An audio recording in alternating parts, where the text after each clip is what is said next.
పాపని వెంటనే చూపించాలని గాని లేకపోతే ఇంటికి తీసుకెళ్తానని కూడా అంటూ ఉన్నారు కదా. మరి పాప పరిస్థితి ఇలా బాలేదు కాబట్టి పోలీసులు ఉంచే ప్రయత్నం చేస్తారు అంటున్నారు. ఏమంటారు దీనికి? ఉంచమంటున్నామండి. సైకాలజిస్ట్‌గా వాళ్ళ దగ్గరే ఉంచి చూపించమని వారం 15 రోజులు ఉంచమని మేము అంటున్నాం.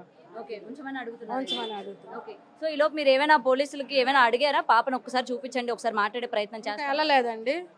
ఇప్పుడు వెళ్తామండి. ఇప్పుడు వెళ్తారా? మాట్లాడతారా? మాట్లాడతాం. ఓకే. ఓకే. మీరు కూడా వెళ్తున్నారా మాధురి గారు?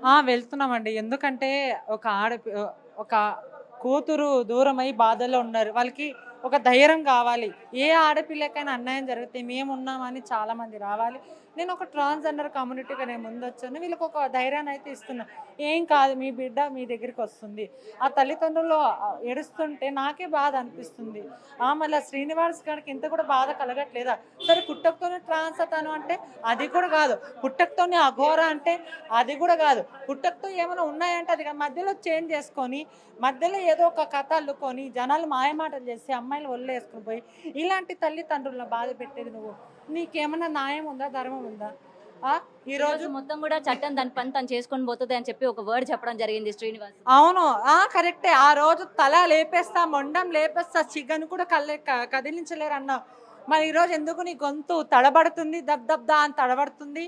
నువ్వు తప్పు చేసావనే కదా శ్రీనివాస్, ఈరోజు నీ గొంతు తడబడుతుందే. మళ్ళీ తప్పకుండా నీకైతే కన్నా శిక్ష పడాలి. నిజంగా మేమైతే కన్నా పోరాడుతున్నాం.